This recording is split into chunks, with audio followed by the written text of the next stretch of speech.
¿Algunas palabras que quieras compartir? ¿Qué estabas haciendo con el señor Treviño al momento del arresto? En el mismo vehículo. ¿Es inocente?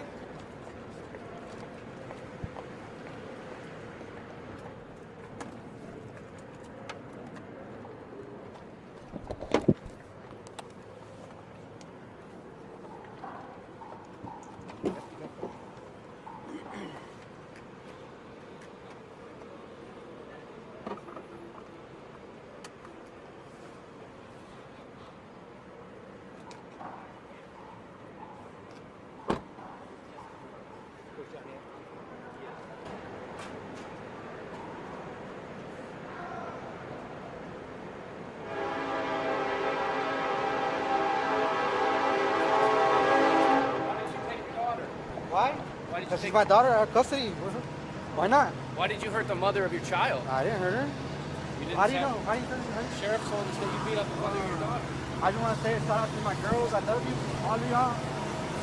Daddy will be home. Daddy will be home. Okay? I love y'all, girls.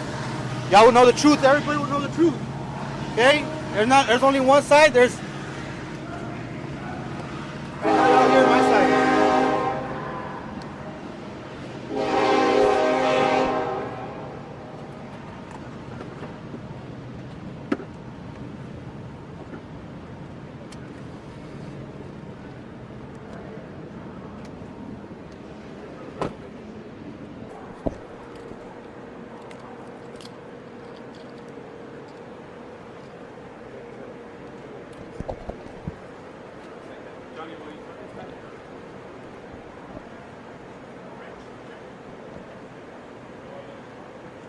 Ready?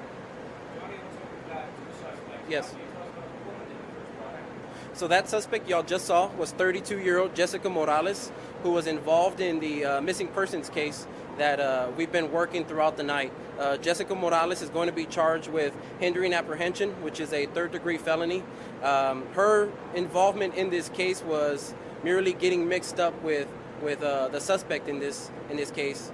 We sat out overnight on an apartment complex in the area of Penn Road and Military, where we had credible intel that this individual was there, possibly with Jaya. Throughout the night, we sat on that location. The two were seen leaving the residence, or the apartment complex rather, early this morning around 8:40 a.m., where the female who was driving the vehicle pulled off into a gas station.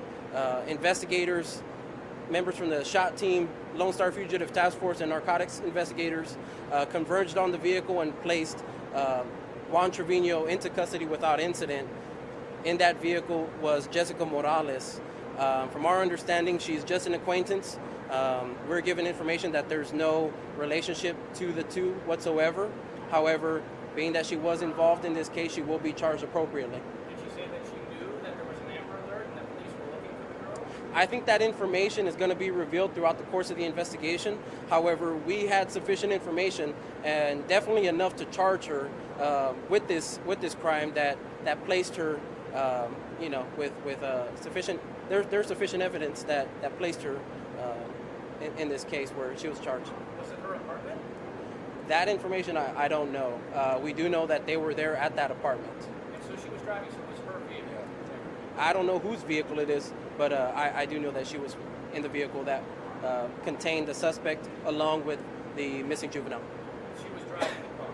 Yes. Too early to say what charges Juan Trevino will be facing. I know the sheriff mentioned that some charges, but Yes, he is going to be booked on several family violence warrants. One for assault, strangulation, continuance family violence, violation of a bond protective order, and interfering with a 911 call. kidnapping. We have no kidnapping charges at this time. Why not? It seems like that would be. Well, obviously there's certain circumstances that go into a kidnapping charge, whether that's to be determined by the court system. For now, he has been booked on the family violence charges. That's to be determined later on throughout the course of this investigation. How's the little girl doing? We were told that there were no visible injuries. She was doing fine, as the sheriff stated. She was smiling and eating some of the food that our deputies provided to her on site. She was transported to the Children's Hospital for further evaluation, just as a precaution. How's mom? The two have been reunited. She's meeting up with her daughter at the hospital as we speak, and I could only assume that she's happy that this whole ordeal is finally over, and her having her baby back. I have to imagine. Did she go to the hospital? She was physically beaten. She left this location yesterday. She spent the entire night with us, assisting with this investigation, obviously trying to get Jaya back safe and sound. Obviously she was concerned last night that she wasn't able to have her baby back. However, the two were reunited earlier this morning, and they're at the hospital. But there was a physical altercation. Correct. The suspect had her, but she just didn't require medical attention afterwards. I believe there was medical attention provided the night of the initial assault. Yes. Was there no incident at the time of the arrest for both of them? The initial incident happened Saturday night into Monday morning, just after midnight, at an apartment complex off of Shanefield Road, where Juan Trevino busted down the door, proceeded to go inside of the residence and assault the victim in this case. After that assault had occurred, Juan Trevino is alleged to have gotten a hold of Jaya, and in the process of leaving, that's where Jaya's head slammed against the door. From what the victim initially reported to us, the suspect then went into the 2014 black Sentra and was seen leaving the residence.